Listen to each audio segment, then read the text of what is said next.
welcome to Tech Law Talks, a podcast brought to you by Reed Smith's Emerging Technologies Group. In each episode of this podcast, we will discuss cutting-edge issues on technology, data, and the law. We will provide practical observations on a wide variety of technology and data topics to give you quick and actionable tips to address the issues you are dealing with every day. Welcome to our new series on AI. Over the coming months, we'll explore the key challenges and opportunities within the rapidly evolving AI landscape. Today, our focus is going to be on AI and antitrust. AI is at the core of antitrust authorities' efforts and strategic thinking currently. It brings a number of very interesting challenges and great opportunities, really. In what ways? Well, let's have a look at how AI is envisaged from the perspective of each type of competition concept, i.e. anti-competitive agreements, abuse of dominant position, and merger control. Well, first of all, in relation to anti-competitive agreements, several types of anti-competitive practices, such as collusion amongst competitors to align on market behavior or on prices, have been assessed by competition authorities. And when you look at those in relation to algorithms and AI, it's a very interesting area to focus on because a number of questions have been raised and some of them have answers, some others still don't have answers. The French competition authorities and the German Bundeskanzleramt issued a report sharing their thoughts in this regard in 2019. The French competition authority went as far as creating a specific department focusing on digital economy questions. At least 3 different behaviors have been envisaged from an algorithm perspective. First of all, algorithms being used as a supporting tool of an anti-competitive agreement between market players. So the market players would use that technology to coordinate their behavior. This one is pretty easy to apprehend from a competition perspective because it is clearly a way of implementing an anti-competitive and illegal agreement. Another way of looking at algorithms and AI in the antitrust sector and specifically in relation to anti-competitive agreements is when one and the same algorithm is being sold to several market players by the same supplier, creating therefore involuntary parallel behaviors or enhanced transparency on the market. We all know how much the competition authorities hate enhanced transparency on the market, right? And a third way of looking at it would be several competing algorithms talking, quote unquote, to each other and creating involuntary common decision-making on the market.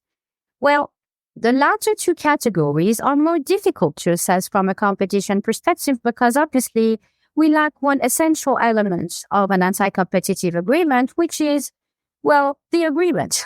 We lack the voluntary element of the qualification of an anti-competitive agreement. In a way, this could be said to be the perfect crime, really, as collusion is made without a formal agreement having been made between the competitors. Now, let's look at the way AI impacts competition law from an abuse of dominance perspective.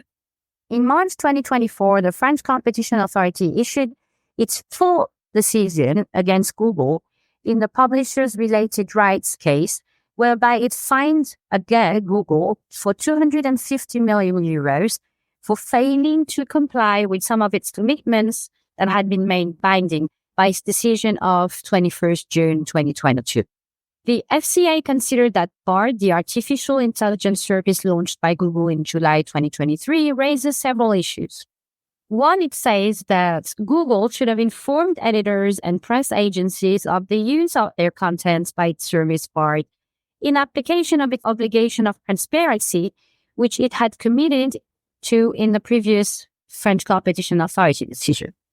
The FCA also considers that Google breached another commitment by linking the use of press agencies and publishers' content by its artificial intelligence service to the display of protected content on services such as search, discover, and news.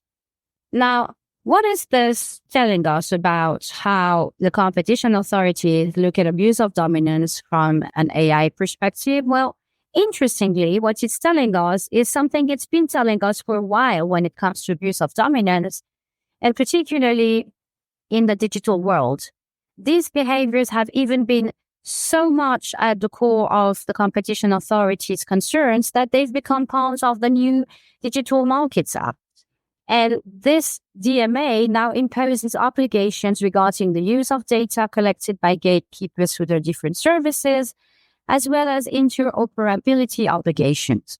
So in the future, we probably won't have these Google decisions in application of abuse of dominance rules, but most probably in application of DMA rules, because really now this is the tool that's been given to competition authorities to regulate the digital market, and particularly AI tools that are used in relation to the implementation of the various services offered by what we now call gatekeepers, big platforms on the internet.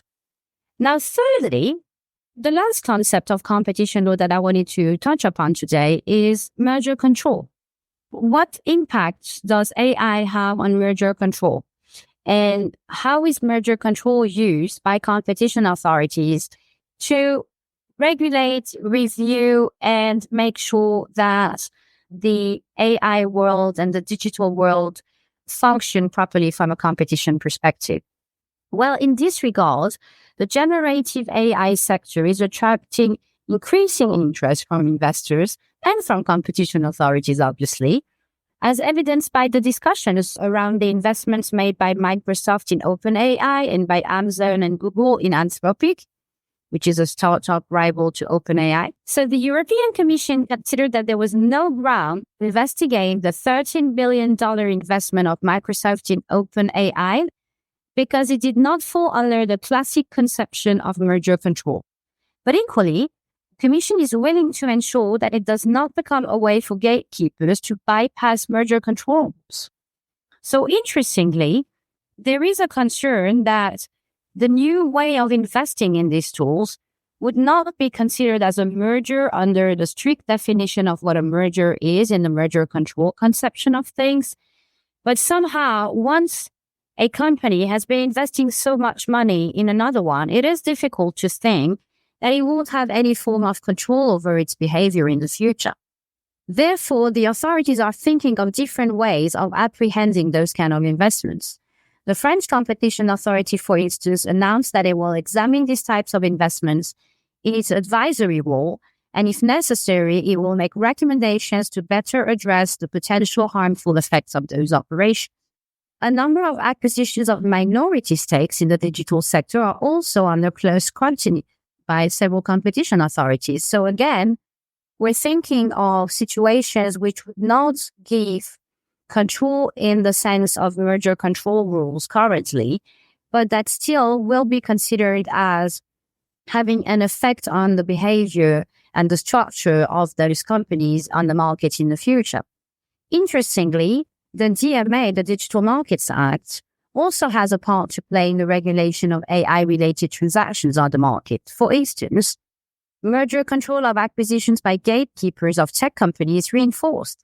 There is a mandatory information of these operations, no matter the value or size of the acquired company. And we know that normally for an information to be given to the competition authorities, it would be the notification system that is only required where certain thresholds are met. So we are seeing increasing attempts by competition authorities to look at the digital sector, and particularly AI, from different kinds of lenses, being innovative in the way they approach it, because the companies themselves and the market are being innovative about this. And competition authorities want to make sure that they remain consistent with their conceptions and concepts of competition law while not missing out on what's really happening on the market. So what is the future really made of now? Well, the European Union is issuing its Artificial Intelligence Act, which is the first ever comprehensive risk-based legislative framework on AI worldwide. That will be applicable to the development, deployment, and use of AI. It aims to address the risks to health, safety, and fundamental rights posed by AI systems, while promoting innovation and the uptake of trustworthy AI systems, including generative AI. The general idea on the market and from a regulatory perspective is that if you're looking at competition law or more generally as a society, when you're scrutinizing AI, even though there may be abusive behavior through AI, the reality of it is AI is a wonderful source of innovation, competition, excellence on the market, added value for consumers. So authorities and legislators should try to find the best way to encourage, develop, nurture it for the benefits of each and every one of us, for the benefit of the market, and for the benefit of everybody's rights, really. Therefore, any piece of legislation or case law or regulation that will be implemented in the AI sector must be really focusing on the positive impacts of what AI brings to the market. Thank you very much. Tech Law Talks is a Reed Smith production. Our producers are Ali McCardle and Shannon Ryan. For more information about Reed Smith's emerging technologies practice, please email techlawtalks@reedsmith.com. You can find our podcasts on Spotify, Apple Podcasts, Google Podcasts, reedsmith.com, and our social media accounts. This podcast is provided for educational purposes. It does not constitute legal advice and is not intended to establish an attorney-client relationship, nor is it intended to suggest or establish standards of care applicable to particular lawyers in any given situation. Prior results do not guarantee a similar outcome. Any views, opinions, or comments made by any external guest speaker are not to be attributed to Reed Smith LLP or its individual lawyers. All rights reserved.